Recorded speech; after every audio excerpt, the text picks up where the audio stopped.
और चलिए आपको सीधे लिए चलते हैं नई दिल्ली, जहां अमित शाह बिहार की एक वर्चुअल रैली को संबोधित कर रहे हैं।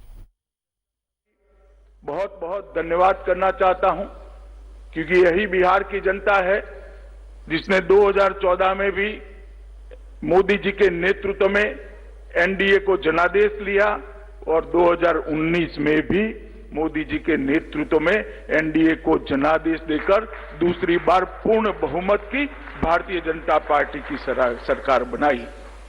ये बिहार की ही भूमि है जहां सबसे पहले लोकतंत्र का अनुभव दुनिया को हुआ, जहां महान मगध साम्राज्य का नींव डाला गया, जिसने अफगानिस्तान से लेकर लंका तक एक अखंड भारत की कल्पना को साकार किया।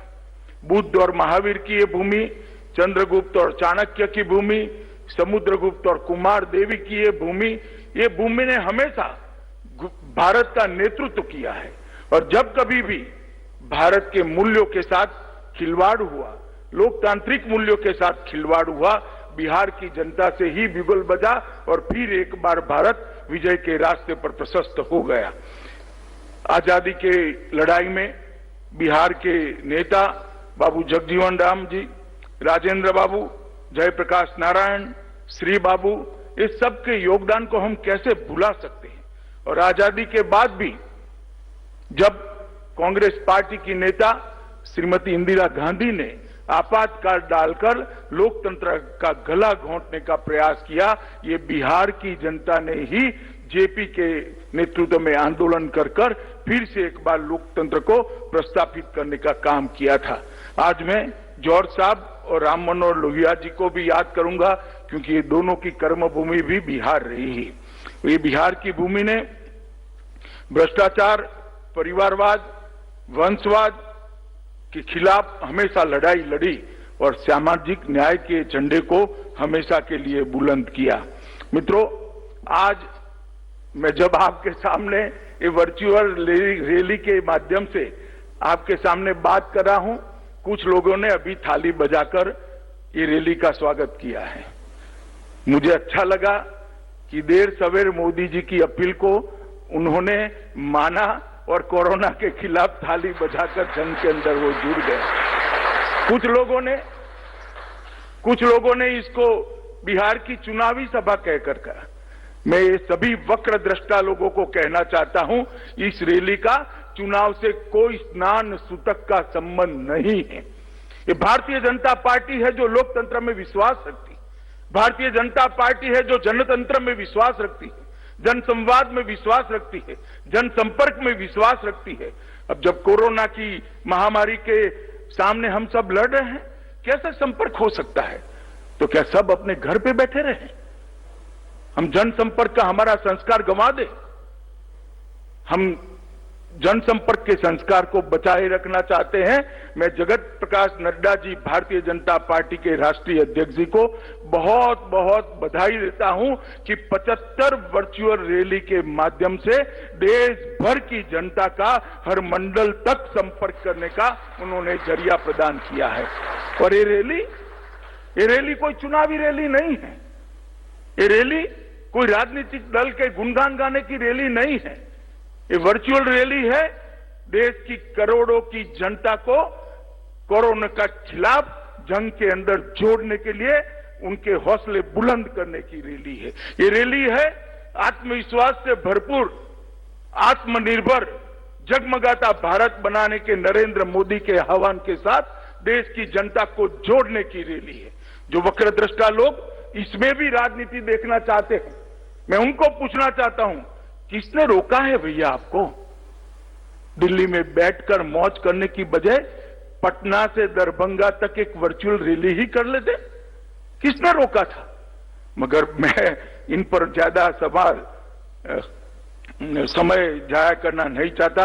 मित्रों, नड्डा जी ने भारतीय जनता पार्टी के कई नेताओं के माध्यम से देश में 75 वर्चुअल रैलियों को आयोजित किया है और मुझे भरोसा है ये वर्चुअल रैली के माध्यम से न केवल भारतीय जनता पार्टी के करोड़ों कार्यकर्ता परंतु करोड़ों करोड़ों की देश की जनता का संपर्क कर आत्मनिर्भर भारत की हमारे मोदी जी के आह्वान को हम सफल बनाने के लिए जुट जाएंगे, जनता को भी जोड़ेंगे और कोरोना के खिलाफ जो लड़ाई मोदी जी ने छेड़ी है इसमें विजयी होकर भारत फिर से एक बार आत्मविश्वास के साथ आत्मनिर्भर भारत के रास्ते पर चल पड़ेगा।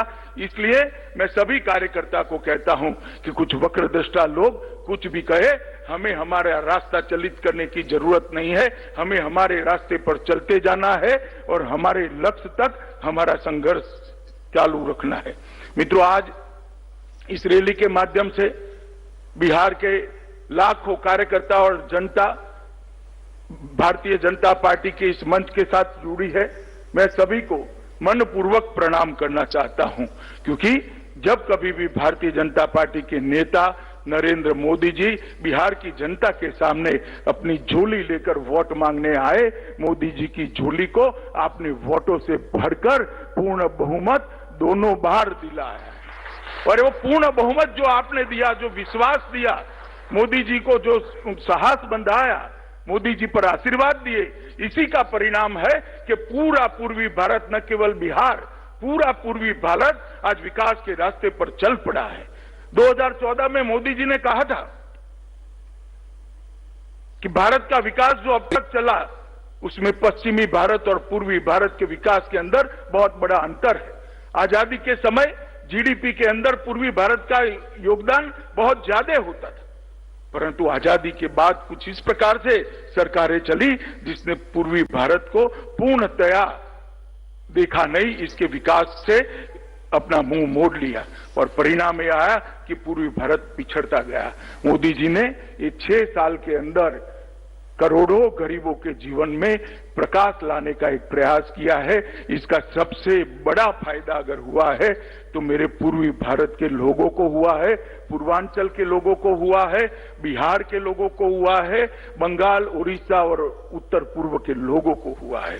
मित्रों, जब मोदी जी ने पहली बार संसद के अंदर कहा कि मेरी सरकार गरीबों के लिए काम करेगी, मेरी सरकार दलितों के लिए काम करेगी, मेरी सरकार आदिवासियों के लिए काम करेगी, मेरी सरकार पिछड़ों के लिए काम करेगी, तब कुछ लोगों ने इंदिरा गांधी को कोट कर कहा था कि इंदिरा जी भी गरीबी हटाओ की बात करती थी, इंदिरा जी चली गई, गरीबी वहीं की वहीं रह गई।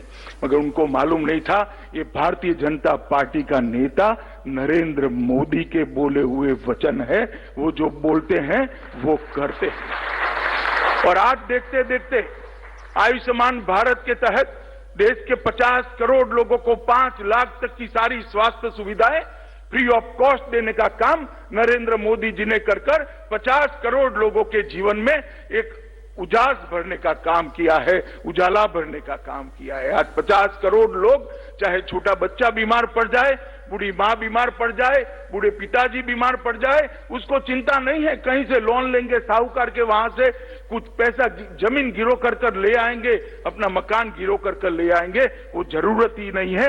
1 करोड़ लाभार्थी ने अब तक अपना operation free of cost Modi ji की आयुष्मान भारत योजना के तहत कराकर अपने जीवन को नई दिशा देने का काम किया है। उज्ज्वला योजना के तहत 8 करोड़ से ज्यादा माताएं बहनें आज घर के अंदर चूल्हा का धुआं नहीं सहन करती हैं। कोई बुरी आदत न होने के बावजूद 400 सिगरेट जितना धुआं हमेशा उनके फेफड़े के अंदर चला जाता था और अकाल ही वो अपने आयुष्य को समाप्त करती थी। मोदी जी ने 8 करोड़ गरीब माताओं के घर में गैस का सिलेंडर भेजकर उनके घरों को धुएं से मुक्त करने का काम किया है।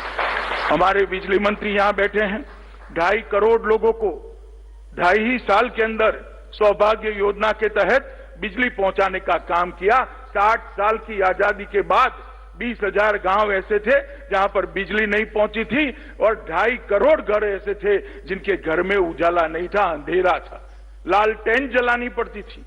अब लालटेन का जमाना गया है, एलईडी बल्ब का जमाना आया है। 2.5 करोड़ गरीबों के घर में आज एलईडी बल्ब जगमगा रहा है, उनके जीवन को भी जगमगा रहा है। कई माताएं, बहनें, बच्चियां घर में शौचालय न होने के कारण अपने आप को शर्मसार महसूस करती। 10 करोड़ घरों के अंदर शौचालय भेजकर मोदी जी ने न केवल शर्म को दूर करने का काम किया है, उनको सम्मान दिलाने का काम किया है, उनके आत्मविश्वास को बढ़ाने का काम किया है और उनके अच्छे स्वास्थ्य की भी चिंता की है। प्रधानमंत्री आवास योजना के तहत हमने लक्ष्य रखा है, जब भारत आजादी की 75वीं सालगिरह मनाएगा, इस देश में कोई भी व्यक्ति ऐसी नहीं होगी जिसके पास घर नहीं होगा। हमने 2.5 करोड़ लोगों को घर देने का काम पहली ही टर्म के अंदर 14 से 19 के बीच में समाप्त कर दिया है। और मोदी जी ने सबसे बड़ा काम किया है मित्रों, भारत का सम्मान दुनिया के अंदर आसमान तक बढ़ाने का काम नरेंद्र मोदी जी ने किया। एक जमाना था कि हमारी सरहदों से कोई भी घुस जाता था, हमारी सीमाओं के साथ छेड़खानी करता था, हमारे जवानों के सर काटकर ले जाते थे और दिल्ली के दरबार में उफ तक नहीं की जाती थी। हमारे समय में भी उरी हुआ, पुलवामा हुआ, मगर ये नरेंद्र मोदी सरकार थी, भारतीय जनता पार्टी की सरकार थी। कुछ ही दिनों में सर्जिकल स्ट्राइक और एयर स्ट्राइक कर घस में घुसकर दंडित करने का काम भारतीय जनता पार्टी की नरेंद्र मोदी सरकार ने किया। और इसके साथ ही भारत की रक्षा नीति को वैश्विक स्वीकृति मिली। पूरा दुनिया ये मानने लगा कि अमेरिका और इजराइल के बाद अगर कोई देश अपनी सीमाओं की रक्षा करने के लिए सक्षम है तो उसमें तीसरा नाम हमारे महान भारत का जोड़ने का काम किया। और नरेंद्र मोदी जी ने सबका साथ सबका विकास के साथ हमारी सीमाओं को भी सुरक्षित किया और कई ऐसे काम किए जिसके माध्यम से दुनिया में देश को सम्मान मिला। आपने दोबारा जनादेश दिया, फिर से मोदी सरकार बनी, ज्यादा सीटों से बनी, ज्यादा बहुमत के साथ बनी, एनडीए के साथियों को भी सीट ज्यादा मिली और एक 19 से नई पारी की शुरुआत हुई। मित्रों, कई ऐसे मसले थे जिसको 70 साल से कोई छूने की हिम्मत नहीं करता था। वो मसले देश की एकता, अखंडितता और देश की सुरक्षा के साथ जुड़े हुए थे। नरेंद्र मोदी जी ने 5 अगस्त को धारा 370 और 35A को समाप्त कर कश्मीर को हमेशा के लिए भारत के साथ जोड़ने का काम किया। और भारत का बच्चा बच्चा,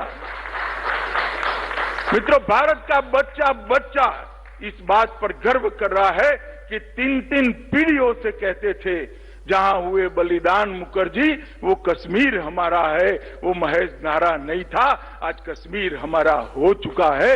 वो बात को मोदी जी ने सबको।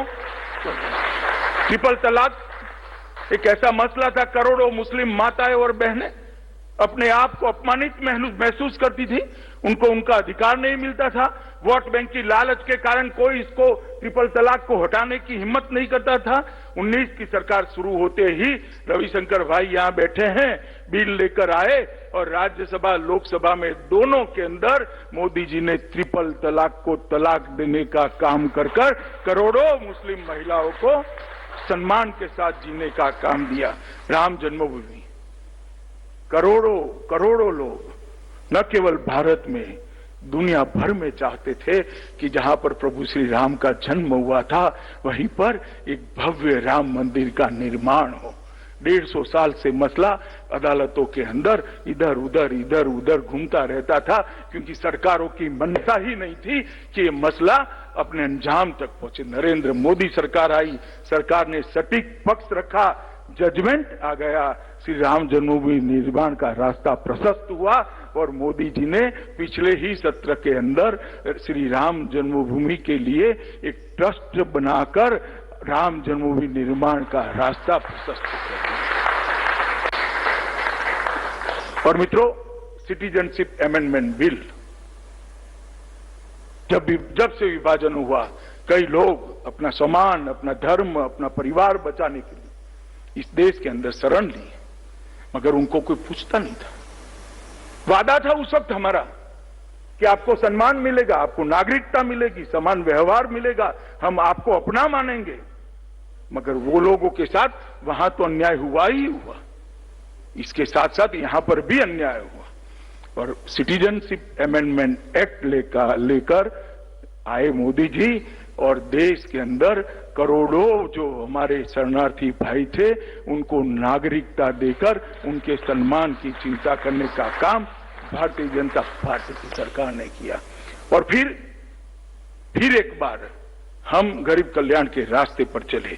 आवास, बिजली, एलपीजी सिलेंडर, बैंक अकाउंट, स्वास्थ्य की सेवाएं, ये सब तो हम 14 से 19 में ही दे चुके थे।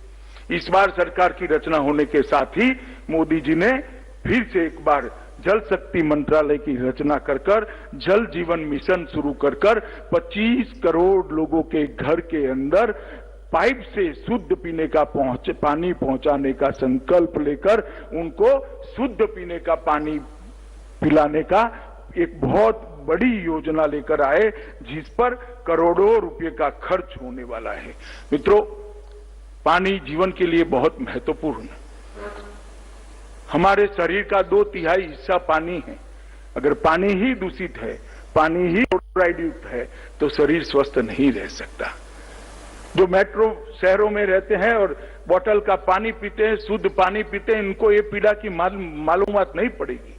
मैं गुजरात से आया हूं, 1200 फीट नीचे पानी चला गया है, पानी के अंदर फ्लोराइड आया है। ऐसे एरिया में मैंने युवाओं को देखा है, 25 साल के युवा के बाल सफेद हो जाते हैं, रीढ़ की हड्डी टेढ़ी हो जाती है और धीरे धीरे जीवन के साथ संघर्ष करने का उसका क्षमता खत्म हो जाती है। मोदी जी ने 25 करोड़ ऐसे लोग जिनके घर के अंदर शुद्ध पीने का पानी नहीं जाता था, वहां पानी पहुंचाने का संकल्प कर इन करोड़ों लोगों के जीवन में उजाला भरने का काम किया है। प्रधानमंत्री किसान सम्मान निधि, कांग्रेस के नेता राहुल गांधी चुनाव में बहुत जोर जोर से बोलते थे। उनका एक स्टाइल है, उनको किसी एनजीओ ने कहा है जोर से बोलने से ज्यादा वोट मिलते हैं, हमेशा जोर से बोलते हैं।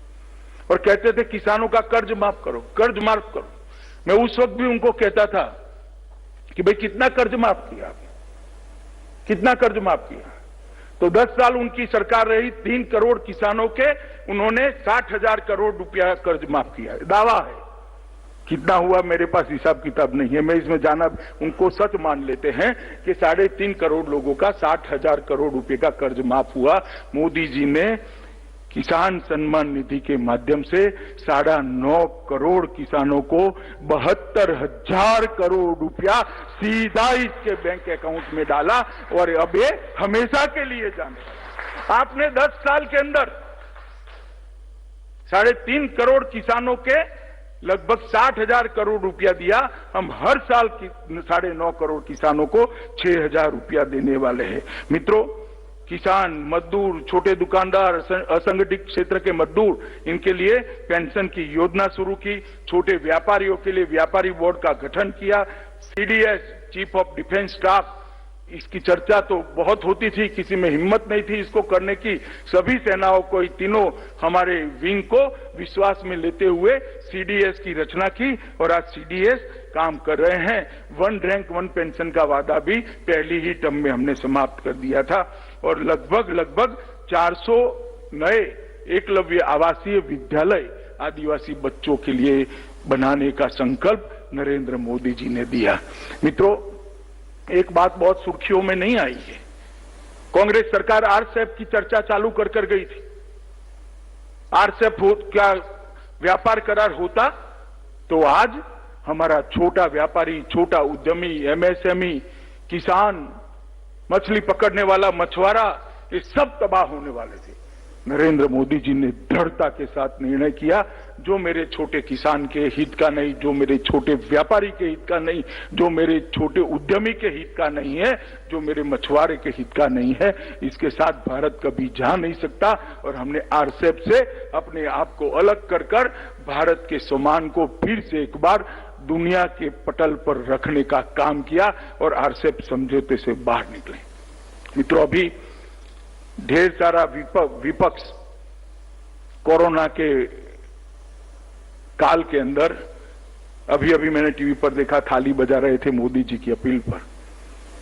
मैं सबको कहना चाहता हूं कि आप नुक्स निकालते हैं, कोई यहां से स्वीडन का इंटरव्यू लेता है, कोई यहां से किसी का इंटरव्यू लेता है, कोई अमेरिका में इंटरव्यू लेता है, मगर मोदी जी ने पूरे भारत को जोड़कर एक मजबूत लड़ाई वैश्विक महामारी के खिलाफ लड़ने का नेतृत्व प्रदान किया।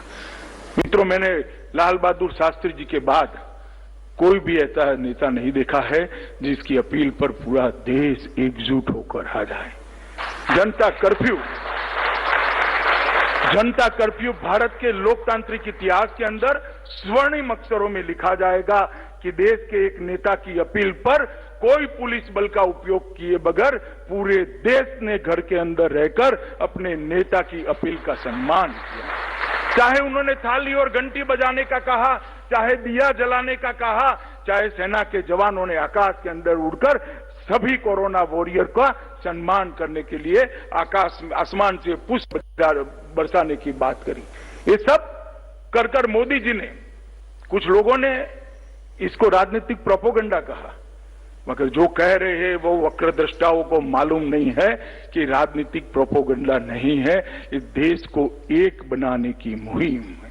और मैं आज सभी कार्यकर्ताओं को, सभी बिहार की जनता को कहने आया हूं कि अब तक राष्ट्रीय महामारियां जब आती थी, कुदरती आपदाएं आती थी, सिर्फ सरकारें इसके खिलाफ लड़ती थी। ये पहली राष्ट्रीय महामारी ऐसी है, कुदरती आपदा है, जिसमें सरकार तो लड़ी ही लड़ी, सरकार का नेतृत्व तो लड़ा ही लड़ा, इसके साथ 130 करोड़ भारतीय एकजुट होकर एक राष्ट्र, एक जन, एक मन, ये नारों को चरितार्थ करने का काम नरेंद्र मोदी जी ने किया। और मित्रों, इसी का परिणाम है कि विश्व के आंकड़े देखते हैं तो इतने बड़े 130 करोड़ की आबादी के इतने बड़े आकार वाले अपने महान देश को बहुत सुरक्षित महसूस करते हैं। कई सर्वे हुए, कोई कहता है 84% लोगों ने देश के स्वागत किया, मोदी जी की सराहना की है, कोई कहता है 94% लोगों ने किया है।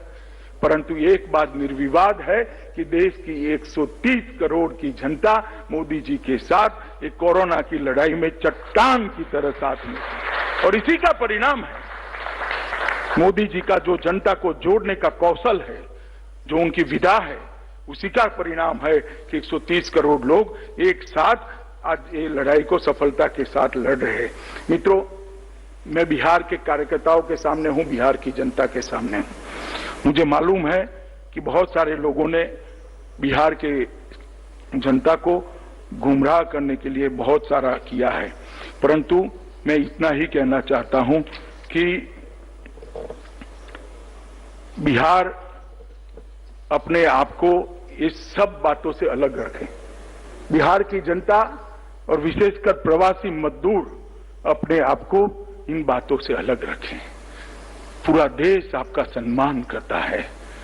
मैं आज इस मंच से कहना चाहता हूं, इस मंच से एक्नॉलेज करना चाहता हूं, देश का कोई भी हिस्सा हो, चाहे मुंबई हो, दिल्ली हो, हरियाणा हो, गुजरात हो, कर्नाटक हो, तमिलनाडु हो, जो विकसित है, इसकी नींव में जाएंगे तो मेरे बिहार के प्रवासी मजदूर के पसीने की महक आती है। बिहार के व्यक्ति का पसीना इस देश के विकास की नींव में पड़ा। ये जो लोग अपमानित करते हैं, उनको मालूम नहीं है कि बिहार के प्रवासी मजदूर का जज्बा क्या है। वो एनालिसिस नहीं कर पाते हैं कि मोदी जी ने प्रवासी मजदूरों को सुरक्षित रखने के लिए कितना काम किया है। जब से कोरोना की महामारी आई, सब जिलों के अंदर अभी स्वास्थ्य की व्यवस्थाएं नहीं बनी। मोदी जी ने वीडियो कॉन्फ्रेंस कर सभी प्रदेश के मुख्यमंत्रियों को कहा कि जहां जहां प्रवासी मजदूर है, यूपी का है, बिहार का है, उड़ीसा का है, बंगाल का है, नॉर्थ ईस्ट का है, उसको सम्मान के साथ रखा जाए, इनके कैंप बनाए जाए, इनकी भोजन की व्यवस्था की जाए। और भारत सरकार से खजाने से 11,000 करोड़ रुपया वो प्रवासी मजदूरों के भोजन के लिए तुरंत ही इन राज्यों को दे दिया गया। और 1 मई से ही मजदूर दिन के दिन जब पूरी व्यवस्था चौक चौबंद होने लगी, जिलों के अंदर स्वास्थ्य सेवाएं पहुंचने लगी, उनकी ट्रेनिंग हो गई, क्वारंटाइन सेंटर बन गए, ऑक्सीजन के सिलेंडर पहुंचे, उसके बाद 1 मई से ट्रेनों की आवाजाही शुरू करी।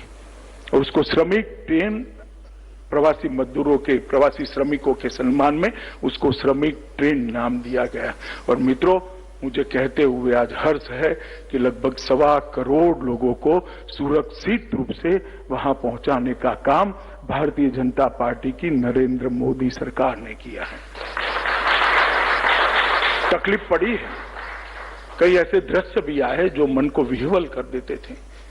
कुछ लोगों ने धैर्य खोकर पैदल चलना शुरू किया, उनके लिए भी एसटी बसें चलाई गई। जैसे ही दूसरे तीसरे दिन मालूम पड़ा, एसटी बस लेकर उनको नजदीक के रेलवे स्टेशन पर पहुंचाया, वहां से ट्रेनें चलाई।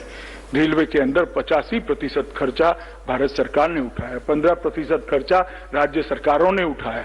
क्वारंटाइन के अंदर रखने का कैसा खर्चा, जैसे सुशील जी ने बताया, सभी राज्य सरकारों ने उठाया। और जब वापस गए तो उसको 1000 रुपया नकदी और बिहार के अंदर 1180 रुपये का सामान देने का काम भी बिहार सरकार ने किया है।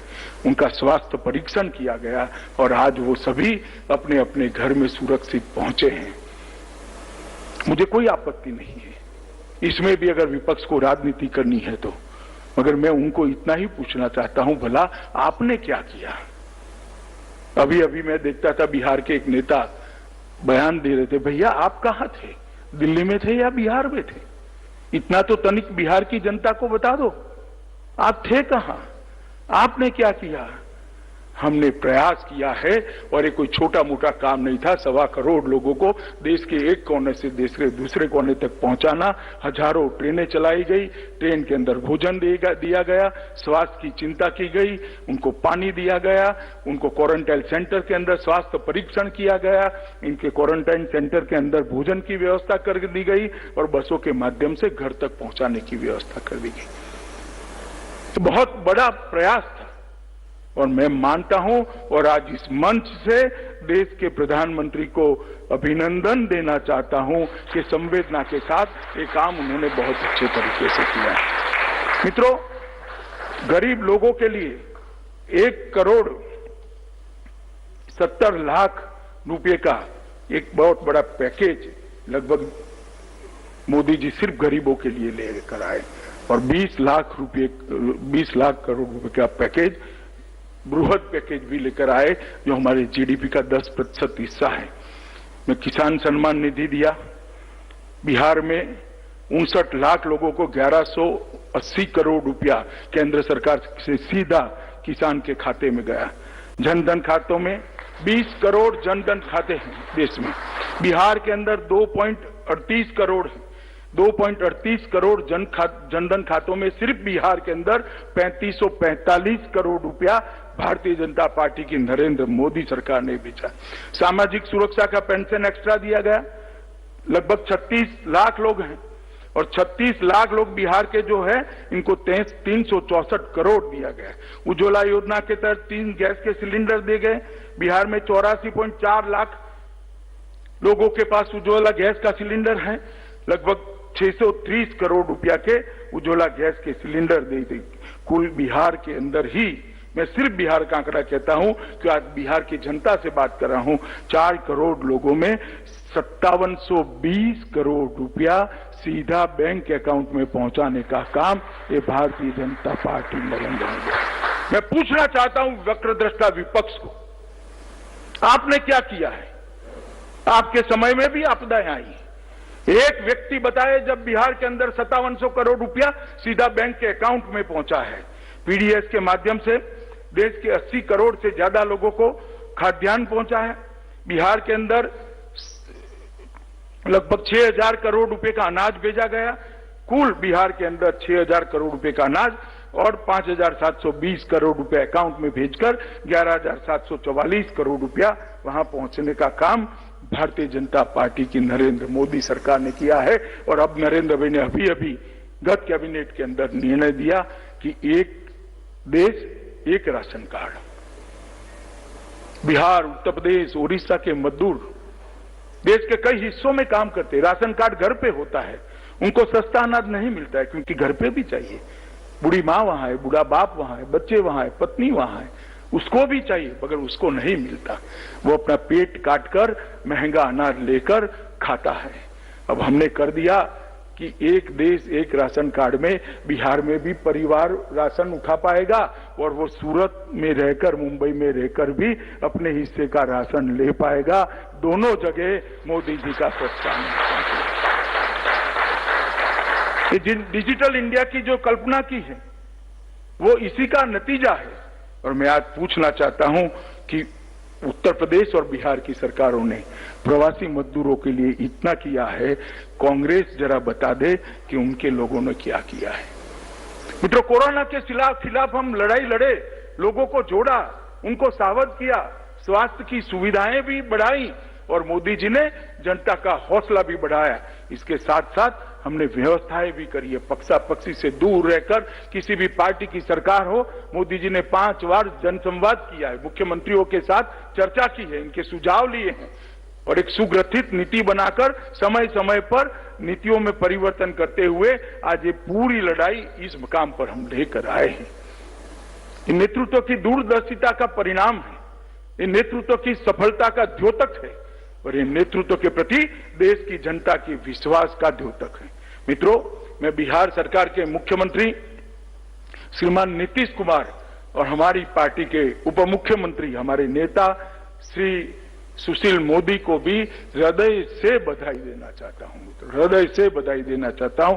बिहार सरकार ने भी कोरोना पीड़ितों के लिए काम करने में कोई कसर नहीं छोड़ी।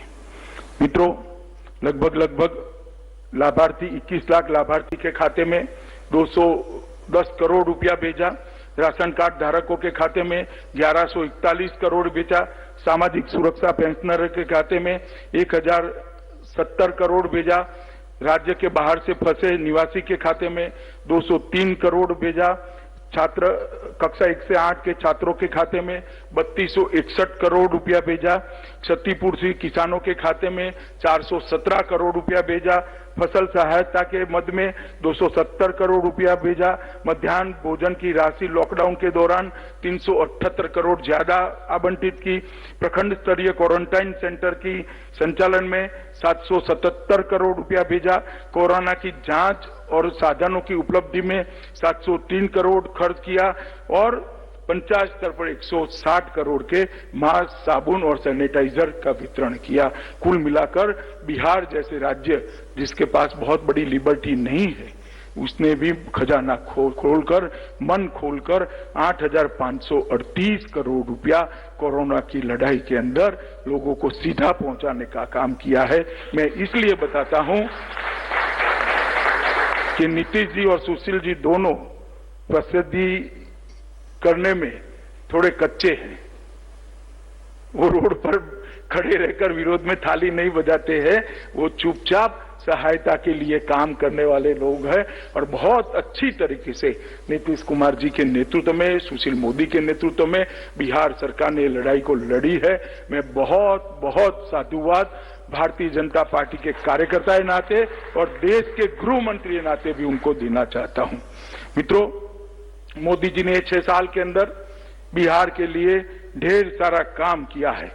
ये नई टर्म के अंदर ही हमने 20 लाख करोड़ का जो पैकेज दिया, इससे बिहार के शहद, सब्जी, मछली, दूध और औषधीय खेती को बढ़ावा मिलेगा, पशुपालन को 100% टीकाकरण से मदद मिलेगी, 10,000 करोड़ रुपया माइक्रो फूड एंटरप्राइज को दिया है, इसमें मखाना को हमने रखा है उत्पादन में पहले स्थान पर। जो अभी मखाना है इसके क्लस्टर डेवलप करने के लिए भी योजना बनाई है। इसी प्रकार से 20,000 करोड़ रुपया मत्स्य संपदा के लिए रखा है। बिहार नदियों से भरा हुआ प्रदेश है, तालाबों से भरा हुआ प्रदेश है, इसका भी बिहार को बहुत बड़ा फायदा होने वाला है। लगभग मधुमक्खी पालन के लिए हमने 500 करोड़ रुपया दिया है और एमएसएमई जिसका फायदा बिहार जैसा प्रदेश सबसे ज्यादा उठा सकता है, लगभग 3 लाख करोड़ की बैंक गारंटी भारत सरकार ने दी है और 20,000 करोड़ का हमने फायदा दिया है। मित्रों, मोदी जी ने 2015 में बिहार के विकास के लिए 1,25,000 करोड़ का पैकेज दिया था, तब विपक्ष मजाक उड़ाता था। मैं आज हिसाब लेकर आया हूं, वो 1,25,000 करोड़ में से क्या हुआ।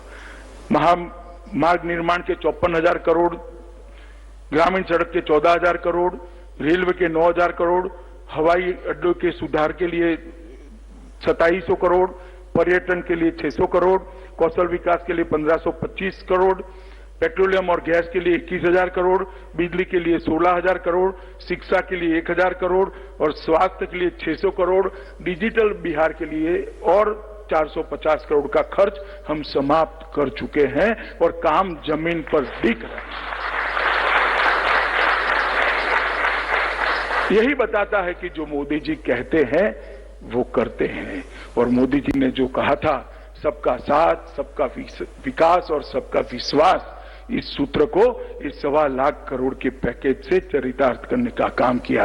बैरोनी रिफाइनरी की क्षमता बढ़ाई गई लगभग 14,000 करोड़, बैरोनी स्थित फर्टिलाइजर के अंदर 7,083 करोड़ रुपए का पुनर्निर्माण का खर्चा किया, बैरोनी के अंदर प्रोपीन यूनिट की स्थापना की, नए 1,200 करोड़ लगाए, बैरोनी रिफाइनरी में BS6 फ्यूल को कार्यान्वित करने के लिए और 1,500 करोड़ लगाए, 670 किलोमीटर लंबी जगदीशपुर हल्दिया पाइपलाइन परियोजना को 2,300 करोड़ रुपए के माध्यम से शुरू किया गया, पारादीप हल्दिया दुर्गापुर LGP पाइपलाइन का विस्तार शुरू किया, इसके लिए 1,800 करोड़ आवंटित किए, NHAI ने 48 योजना में 54,700 करोड़ रुपया आवंटित किया, प्रमुख नदियों गंगा, सोन, कोसी के सेतुओं का निर्माण चालू है, कई जगह पूर्ण होगा। दक्षिण बिहार को उत्तर बिहार से जोड़ने वाला मोकामा से सिमरिया का पुल 8 किलोमीटर लंबा पुल, इसके लिए 1,161 करोड़ रुपया देकर काम प्रारंभ हो गया है। पटना गंगा नदी में दूसरा सेतु बनाने का काम शुरू हो गया है। भारत नेपाल सीमा पर एक समांतर रोड बनाने का काम लगभग 1,655 करोड़ रुपए से चालू हो गया है। प्रधानमंत्री ग्रामीण सड़क योजना के तहत 22,500 किलोमीटर की सड़क 13,000 करोड़ रुपए से चालू हो गई है। बोधगया में IIM की स्थापना कर दी गई है। पूसा स्थित कृषि विश्वविद्यालय केंद्रों को केंद्रीय विश्वविद्यालय बना दिया गया है। कृषि के लिए लगभग बांबू और पशु सीमेंट केंद्र का 130 करोड़ का सेंटर बनाया गया है। एयरपोर्ट में 1,200 करोड़ की लागत से पटना एयरपोर्ट का विस्तार हो रहा है। दरभंगा में 100 करोड़ की राशि से नया एयरपोर्ट तैयार हो रहा है। स्वास्थ्य में दरभंगा में एम्स बनाने की हमने शुरू